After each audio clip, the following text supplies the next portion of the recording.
বন্ধুরা, সময় কোনো সরল রেখা নয়, এটি একটি চক্র। প্রতিটি যুগ আসে এবং যায়।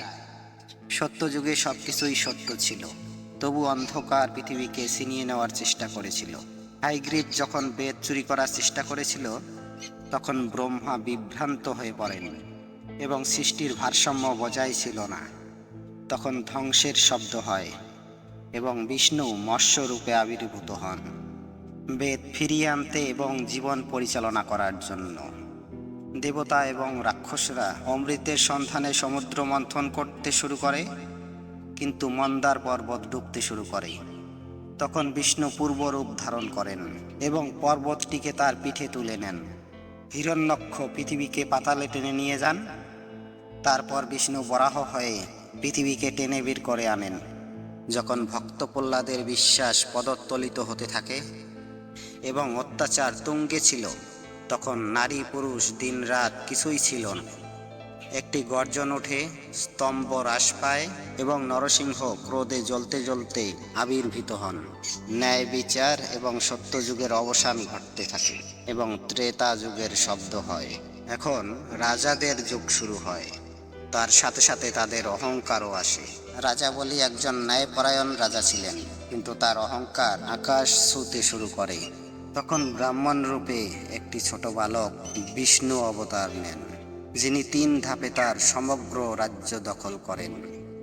যখন ক্ষত্রিয়রা তাদের ধর্ম ভুলে গিয়েছিল, তখন একটি চফুল্লিঙ্গ জেগে ওঠেন। পরশুরাম ছিলেন একজন ঋষি, কিন্তু একজন যোদ্ধা, যিনি শাস্ত্র দিয়ে অন্যায়ের জবাব দিতেন।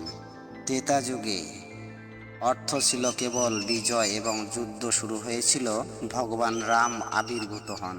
তিনি শুধুই বীর ছিলেন না, বরং মর্যাদার জীবন্ত প্রতিমূর্তি ছিলেন। রাম শিক্ষা দিয়েছিলেন যে ধর্মের পথ প্রেম, ত্যাগ এবং করুণার মধ্য দিয়ে যায়। ত্রেতার সূর্য অস্ত যাওয়ার সাথে সাথে দাপরের বিভ্রান্তি শুরু হয়, যেখানে ধর্ম বিভক্ত হতে শুরু করে এবং যুদ্ধের শব্দ বাজতে থাকে। দাপরের সবচেয়ে রহস্যময় মুহূর্তে শ্রীকৃষ্ণ আবির্ভূত হন। আকর্ষণীয়, বুদ্ধিমান ও কাল দ্বীপ যুদ্ধের মাঝখানে তিনি অর্জুনকে গীতার জ্ঞান দিয়েছিলেন, যা আজও আত্মাকে নির্দেশনা দেয়। যখন প্রতিটি দিক থেকে শব্দ আসতে শুরু করে, তখন নীরবতা প্রতিধ্বনিত হয়। কৃষ্ণ বুদ্ধের রূপে এসেছিলেন এবং শিখিয়েছিলেন, শান্তি ভিতরে থাকে, বাইরের যুদ্ধে নয়। এখন আগামীকাল এভাবেই শুরু হয়। যেখানে ব্রহ্মা আছে, সেখানে লোভ আছে এবং সত্য সবচেয়ে কঠিন পথ হয়ে উঠেছিল।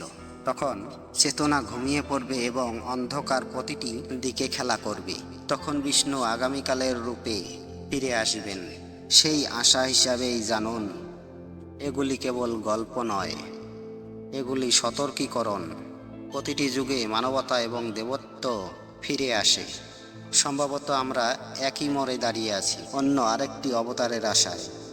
যদি আপনিও এই গল্পগুলিতে সত্যের আভাস পান, তাহলে আমাদের সাথে এই যাত্রায় সঙ্গ দেন। তাই আসুন, আমাদের এই চ্যানেলটাকে লাইক, শেয়ার, সাবস্ক্রাইব করে দেন। ভিডিও ভালো লাগলে হরে কৃষ্ণ লিখতে ভুলবেন।